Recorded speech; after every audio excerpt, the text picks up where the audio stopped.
2025 भर्तियों का वर्ष आज ही सुनिश्चित करें अपना सिलेक्शन और डाउनलोड करें तैयारी कर लो ऐप। नमस्कार, एजुकेशन नगरी में आपका स्वागत है और मैं हूं आपके साथ विनीत। राजस्थान की 2021 का मामला हाईकोर्ट में चल रहा है और 2025 की भर्ती के लिए आवेदन समाप्त हो चुके हैं। और ऐसे में एक बात बहुत ही महत्वपूर्ण है जानना, क्योंकि 2021 वाली भर्ती के कई अभ्यर्थी जो हैं वो अधर में लटके हुए हैं। जो अभ्यर्थी आवेदन करना चाहते थे लेकिन आवेदन से वंचित हो गए, आयु सीमा की वजह से बाहर हो गए।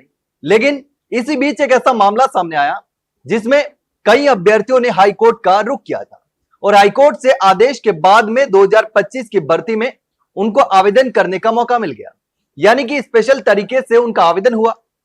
ऐसे लगभग 400 के आसपास अभ्यर्थी हैं जिन्होंने हाईकोर्ट से राहत लेकर आवेदन किया है 2025 की भर्ती में।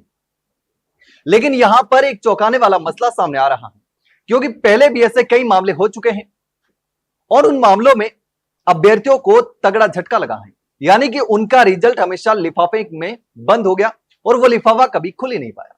दरअसल इस मामले को इस तरीके से समझते हैं, क्योंकि जिस तरीके से हमने कई लोगों से बात की, कई एक्सपर्ट से बात करी थी, उसके बाद में एक छोटी सी बात समझ में आती है कि इस मामले में अभी भी जो आयु सीमा की वजह से कोर्ट से राहत लेकर के आवेदन कर चुके हैं, उनका जो राहत है वो अंतिम राहत नहीं है, ये अंतरिम राहत है।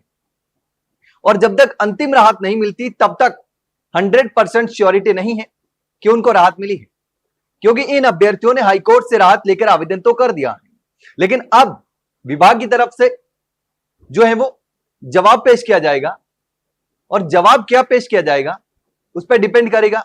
और उसके बाद में पीएचक्यू की तरफ से और विभाग जो भी है, विभाग पुलिस विभाग, उसकी तरफ से वकील जो है वो हाईकोर्ट में दलीलें देगा, केस लड़ा जाएगा और उस केस में यानी कि अभी जो राहत मिली है उसके बाद ये सिर्फ अंतरिम राहत है, उसके बाद में बहस होगी और उसके बाद अभ्यर्थी को जो है उनका केस अगर जीता जा सकता है, यानी कि वो अभ्यर्थी अगर हाईकोर्ट में जीत जाते हैं, उसके बाद में ये अंतिम राहत मानी जाएगी।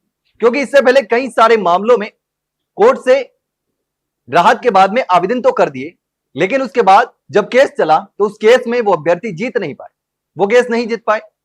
ऐसे में उनका जो रिजल्ट था वो हमेशा के लिए लिफाफे में बंद रह गया, क्योंकि जिस तरीके से हाईकोर्ट से राहत के बाद में उस तरीके से आवेदन नहीं होता जिस तरीके से सारे अभ्यर्थी ऑनलाइन आवेदन करते हैं, उनका आवेदन ऑफलाइन होता है और डायरेक्ट आवेदन होता है।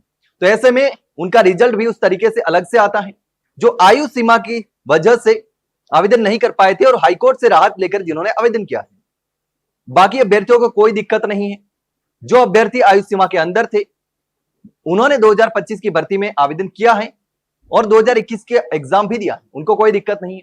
लेकिन 2021 की भर्ती के वो अभ्यर्थी जो आयु सीमा की वजह से 2025 की भर्ती से बाहर हो रहे थे, उसमें आवेदन नहीं कर पा रहे थे, सिर्फ और सिर्फ वो अभ्यर्थी, और उन्हीं अभ्यर्थियों ने हाईकोर्ट से राहत लेकर के आवेदन किया है।